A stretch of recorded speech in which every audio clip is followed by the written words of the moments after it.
અને આ જોવા છાપું ભાંગે છે આ રીતે હસતી હસતી અને મારા પતંગ ભાંગી નો નાખે. ગાઈઝ ગુડ મોર્નિંગ અને જય શ્રી કૃષ્ણ બધાને. અને આજે છે હેપી હેપી ઉત્તરાયણ અને બધાને આજે હેપી ઉત્તરાયણ. તો ચાલો હવે આપણે પતંગ ચગાવવા જઈએ. અને આ મારો છે ભાણિયો, એને જો પેપરો લઈને આવી ગયો અને એ ભાઈ ગયા પછી તો બીજા ભાઈ આવી ગયા, જો ઢોલક વગાડવામાં આવે છે. અને પછી તો મેં અને પીયુ ચડી ગયા ટેરેસ ઉપર અને આવતા એ જોયું કે ભાઈ તો એકલો જ પતંગ ચગાવતો હતો. અને મેં એને કીધું કે તું હું એકલો ચગાવ, ચાલ મેં ચગાવ. પછી મેં લઈ લીધો પતંગ અને મેં છાપું ભાંગતો મારાથી કામડી ભાંગી ગઈ. અને પછી મેં લઈ લીધો લાંબો પૂંછડા વાળો પતંગ, કેમ કે આપણે એને ચગાવવો જોઈએ. અરે કેટલી વાર મથો અને મથીને થાકી ગયો અને કંટાળી ગયો. મેં કીધું ભાઈ હવે ચગી જા.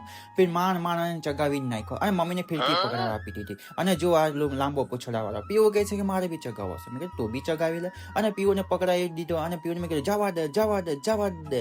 અને પછી જો આ 2026 ની પતંગો કઈ દેખાતી જ નથી. અને 2014 જે પતંગ ચગતી હતી એ જ મજા હતી. અને એ વાતમાં ચક્કરમાં મારા પતંગ કપાઈ ગયો. અને કપાઈ ગયો પછી મેં લઈ લીધો નવો પતંગ.